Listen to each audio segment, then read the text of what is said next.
Hey guys, to use discount on Hostinger, it can be little bit tricky. So to use discount on web hosting Hostinger, you need to click on hosting and you need to click on web hosting.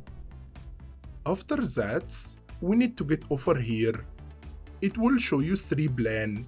You can choose which one you want. Let's go with this one. And when you open here, you will see 4 plan, 1 4 year, 1 2 year, 1 year, and 1 month. To use discount, you need to go down here. You will see something called "Do you have a coupon?" We just need to click on "Have a coupon" here, and we need to put coupon here. I got coupon for you guys. It will give you 10%. You can take a screenshot of the coupon. Let's apply it here, and look at this. And we got discount actually. And that's how you get discount.